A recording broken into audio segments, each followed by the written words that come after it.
Todo comenzó como un sueño, como una de esas historias que parecen escritas en las estrellas. Mi matrimonio con Marcos fue, sin lugar a dudas, el día más feliz de mi vida. El ambiente estaba cargado de amor, y cada rincón de la pequeña iglesia del pueblo reflejaba el afecto que nos rodeaba. Fue un día lleno de promesas, esperanzas y deseos compartidos. La ceremonia fue sencilla pero emotiva, y los recuerdos de ese día siguen vívidos en mi memoria, los nervios que sentí mientras me preparaba, el vestido blanco que se ajustaba perfectamente, y sobre todo, la expresión de Marcos cuando me vio caminar hacia él, con su rostro iluminado por una sonrisa que parecía venir del corazón. La recepción posterior fue igual de especial. Decidimos hacer algo pequeño e íntimo, en el jardín de la casa de mis padres, donde bailamos bajo las estrellas. Las risas, los brindis, los abrazos de nuestros seres queridos, todo parecía apuntar a un futuro brillante, lleno de amor y felicidad. Nos mirábamos con la ilusión de dos personas que creen tener el mundo entero a sus pies.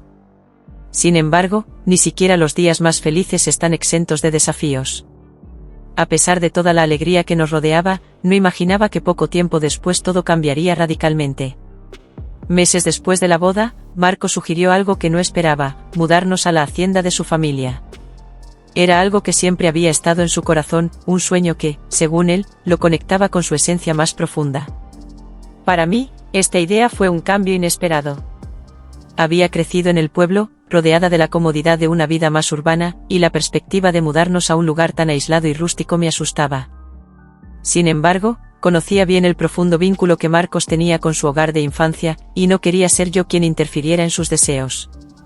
Con una sonrisa decidida, aunque internamente algo insegura, acepté su propuesta, convencida de que, juntos, podríamos superar cualquier obstáculo. El día de la mudanza fue largo y emocional. Empacamos nuestras cosas, nos despedimos de nuestras familias y amigos, y emprendimos un viaje que, aunque solo duró unas horas, parecía el inicio de una nueva vida. Mientras recorríamos los caminos rurales, Marcos no dejaba de contarme historias sobre la hacienda y su niñez allí.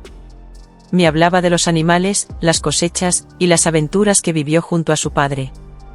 Sus ojos brillaban con una pasión que no había visto antes, lo que me hizo pensar que tal vez este cambio sería bueno para nosotros.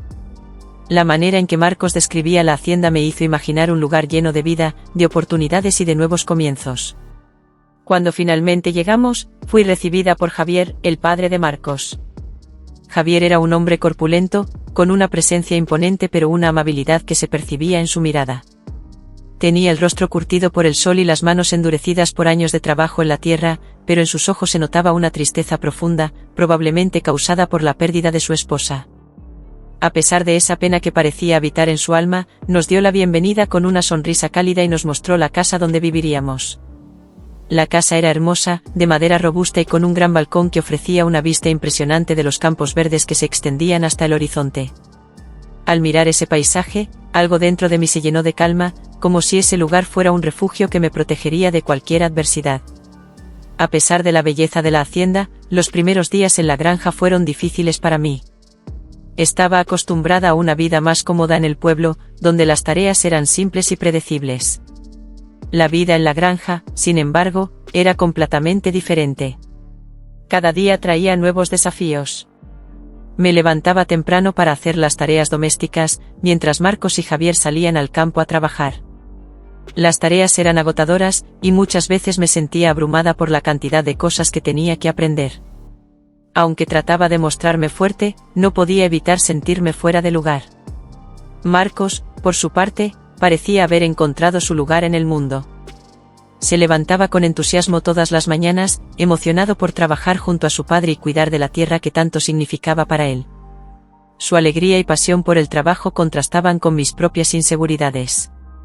Aunque no se daba cuenta, empezaba a sentirse distante. Pasaba la mayor parte del día en el campo, y cuando regresaba a casa, estaba exhausto, demasiado cansado para notar mi creciente sensación de aislamiento. Fue durante este tiempo de soledad y adaptación que Javier y yo comenzamos a pasar más tiempo juntos. Al principio, nuestras interacciones eran breves y formales. Un «buenos días» por la mañana o una conversación rápida mientras tomábamos un café. Pero, poco a poco, esas pequeñas interacciones se convirtieron en charlas más profundas y personales.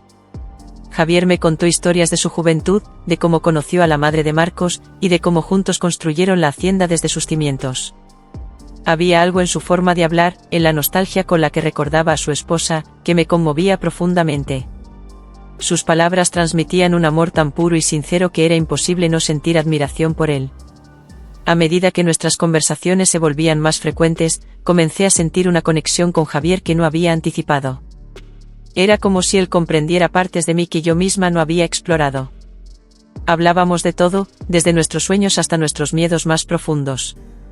Javier me escuchaba de una manera que Marcos ya no lo hacía, y pronto me di cuenta de que empezaba a esperar esos momentos con ansias. Era una sensación confusa, porque sabía que lo que estaba sintiendo no era apropiado, pero no podía evitarlo. Había algo en la forma en que Javier me miraba, en la manera en que me hablaba, que me hacía sentir valorada y comprendida. Un día, cuando Marcos tuvo que ir a la ciudad para comprar repuestos, Javier y yo pasamos la tarde en el huerto, recogiendo verduras y hablando como de costumbre. El sol comenzaba a ponerse, tiñendo el cielo de tonos naranjas y rosados, y nos sentamos en el balcón a admirar la belleza del paisaje mientras tomábamos té helado. En ese momento, sentí una calma que hacía mucho tiempo no experimentaba. La conversación fluyó de manera natural, pero había una tensión en el aire que no podía ignorar. Algo había cambiado entre nosotros, y aunque no quería admitirlo, sabía que estaba empezando a ver a Javier de una manera diferente. Con el tiempo, esa tensión creció. Empezaba a notar cómo Javier me miraba, y aunque al principio intenté ignorarlo, no podía evitar sentir una mezcla de incomodidad y emoción.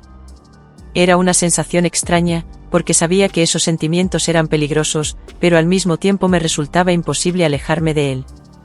Había algo en su presencia que me hacía sentir segura, como si él pudiera entender partes de mí que ni siquiera yo misma comprendía. Un día, cuando Marcos se fue a la ciudad de nuevo, quedamos Javier y yo solos en la casa. Era un día de verano, y el calor era sofocante. Decidí hacer una limonada fresca para aliviar el calor, y mientras exprimía los limones, sentí la mirada de Javier fija en mí. No era la primera vez que lo notaba, pero esa vez fue diferente. Era una mirada intensa, llena de algo que no podía identificar del todo. Intenté concentrarme en lo que estaba haciendo, pero cuando le ofrecí el vaso y nuestras manos se rozaron, una corriente eléctrica recorrió mi cuerpo. Nos sentamos en silencio, cada uno bebiendo de su vaso, pero el ambiente estaba cargado de palabras no dichas, de deseos reprimidos. Sabía que había algo entre nosotros, algo que estaba creciendo sin que ninguno de los dos lo reconociera abiertamente. Finalmente, Javier rompió el silencio. Con voz baja, casi susurrante, me dijo: «Paula, necesito decirte algo». Mi corazón latía con fuerza, anticipando lo que estaba a punto de escuchar. «Lo que siento por ti no es correcto», continuó, su voz ronca por la emoción. «Sé que esto está mal, pero no puedo seguir fingiendo que no siento nada por ti. Cada vez que estamos juntos, es como si todo lo demás desapareciera. No puedo evitarlo». Sus palabras me dejaron sin aliento. Aunque siempre supe que había algo entre nosotros, escucharlo decirlo en voz alta lo hizo real, tangible. Sentí una mezcla de miedo, confusión y, aunque no quería admitirlo, una chispa de emoción que no podía controlar. «Javier, esto no está bien», tartamudeé, mi voz temblando. «Estoy casada con tu hijo. No podemos hacer esto». «Lo sé», respondió, acercándose a mí. «Pero no puedo evitar lo que siento. Cuando estoy contigo, me siento vivo de una manera que no he sentido en años. Tú me entiendes, Paula, de una forma que nadie más lo hace». Esas palabras tocaron una parte de mí que había estado intentando ignorar. La verdad era que yo también sentía algo por Javier. Me hacía sentir valorada, apreciada, de una forma que Marcos ya no lo hacía. En ese momento, supe que estaba cruzando una línea peligrosa, pero no pude detenerme. Antes de que pudiera pensar en las consecuencias, me incliné hacia él, y en ese instante, todo lo demás desapareció.